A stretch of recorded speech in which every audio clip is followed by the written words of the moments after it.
Hi, I'm Mike from Michael's Motor Cars in Lancaster, Pennsylvania, and we're really excited to show you a project car we just purchased.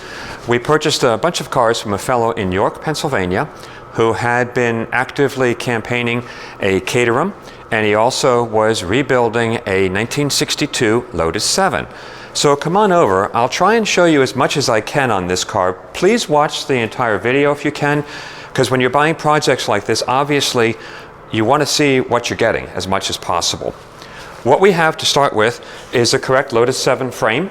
It looks like he had the frame sandblasted, cleaned up. It's repainted. The paint is beautiful on it. It's a glossy gray. It does have a VIN tag on it on the bulkhead. He had all new sheet metal made, so the floors and everything are new.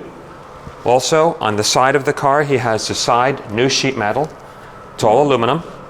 He was working on the top here. Coming to the back, you can see how nice the frame is all the way along. There was one spot in the back here where it looks like they were re-welding one spot, and they re-welded it, so it's quite strong right now. He also was playing around, I think, with different hoods. My guess is this was the original hood to the car. He has two brand new hoods. This hood, of course, has louvers in it. And the third hood has a side scoop. And you'll see later on that he was, I think, contemplating dual Webers, which would have necessitated the side scoop. So the frame is beautiful and ready to be reassembled. Over here is the other brand new aluminum side piece for the right side of the car. This is just a plastic protective coat that's on it. It's fresh aluminum that has never been painted. Let's go over here and look at some of the various bits and pieces that come with the car. This fellow was a mechanical engineer, and you can clearly see the way he disassembled this car. He bagged everything. Many of the parts are marked, so you know what you've got. The engine is the correct 1962 Ford 4-cylinder side valve motor. That's this. This is still together. It was not rebuilt, so the pistons, crank, all of that is still in the block and together. Bell housing, original 4-speed transmission, has original starter. He has 3 different generators. One of them looks like it was just freshly rebuilt. This is not the cross-flow head. This is before that. So we have the cylinder head and the original radiator. Here is where he was playing with different induction systems. This is probably what the car had originally, 2-barrel Weber. But the car comes with 2 DCOE 40s, the Webers, with the intake, with brand new air cleaners. So clearly that would be the fun way to go. Header, exhaust, there's the radiator. In this box is your water pump, your distributor to the engine, fuel filters. Everything was bagged individually and marked. Coming along here, we have the original fuel line, the brake lines, so you can use them as patterns to make new ones.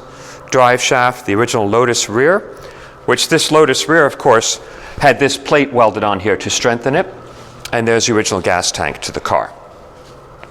Over here in the interior department, he has a pair of very old, I'm sure, original side curtains that could be used for patterns. He actually has a relatively good tonneau to the car, the convertible bows. These were original seat cushions. We do not have seats to the car. He also got what looks like to be a complete brand new floor rubber kit to go with the car. He clearly over years had been accumulating parts for this car. As we look here, I have all of the suspension set up, and there's boxes and boxes of different suspension pieces that will make the car go together. We have the heater core here, has a new steering wheel, steering rod, steering rack looks like it was rebuilt already. He did do work on his front suspension. Looks like the kingpins were rebuilt. They are new. The bushings have been replaced. He also has what I believe are original Spax coil-over shocks. And then he has a pair of brand new, never used Spax coil-over shocks. These are brand new.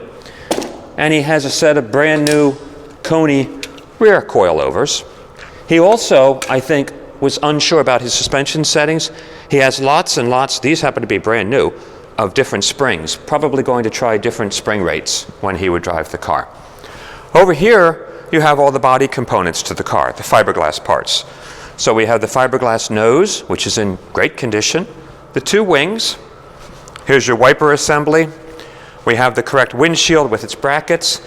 Windshield is sporting an inspection sticker from 1962. We have, of course, the dashboard to the car.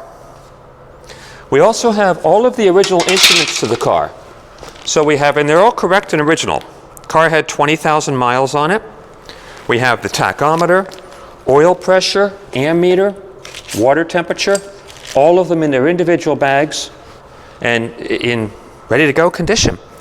Have the rear fenders and then some more sheet metal for the rear of the car, including this aluminum piece. So there you have it. Also up front here, and he was accumulating a lot of new parts. Headlights to the car. We have the turn signal lights, little yellow guys, and we have the lights that go on top of the fenders. And then we have a set of racing mirrors for the car. These are new.